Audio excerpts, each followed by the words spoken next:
Good Thursday morning. And fear not. Well, it's Thursday. You know what they say about Thursday, right? You're not tricking me this time. What they say about Thursday is that it's the day after Wednesday. No, man, it's the day before Friday. Why would they say? You never go backwards. You always go forward. Listen, our fear not this morning, it comes from Jeremiah 10:5. Listen to this. Like scarecrows in a cucumber patch, their idols cannot speak. They must be carried because they cannot walk. Do not fear them, for they can do no harm, and they cannot do any good. Scarecrows in a cucumber patch. Yeah, we would probably say it in today's terminology, probably more like a scarecrow in a corn patch. That works over there. But let me ask you this: talking about scarecrows, and I don't care what kind of patch they're in, but what's a scarecrow supposed to do, Declan? Well, like its name suggests, it's supposed to scare crows away. It scares away the bad birds that are coming into the field to eat the good fruit, Yeah. right? Or vegetable, whatever the case may be. But listen, what can they do really? I guess just stand around. Exactly. Yeah.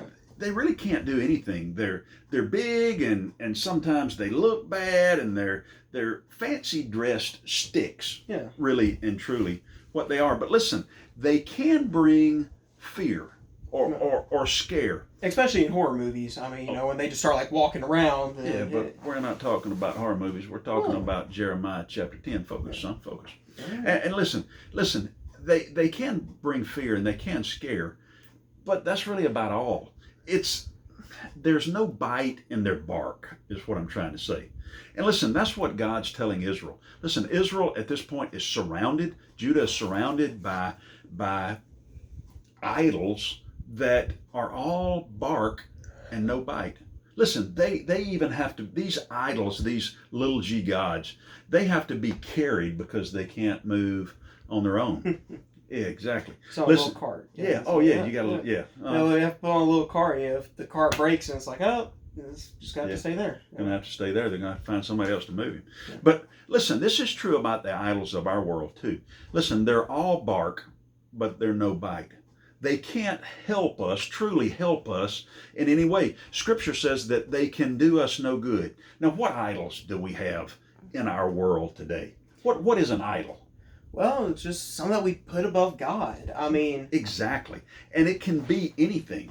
exactly. Listen, it can be a TV. It can be your spouse. It can be children. It can be fishing. It can be sports. It can even be work. Anything that takes priority in our life above Jesus is an idol.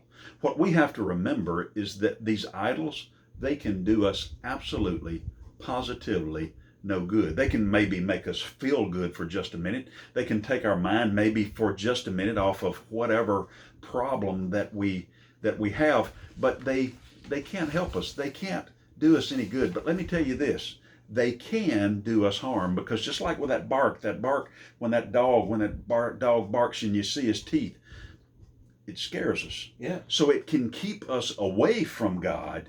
But let me tell you something, really and truly, they can do us no good. And you know what? Because the idols of this world, because they're already defeated, they're insignificant. They can't help us. They can't do anything for us. We can live a fear not life. Amazing. It's great. Listen, it's great to be able to know that, and to be able to know that Jesus Christ loves us enough that he's all that we need. And that's true. Listen, this Thursday morning, I want you to remember this. Fear not. Not.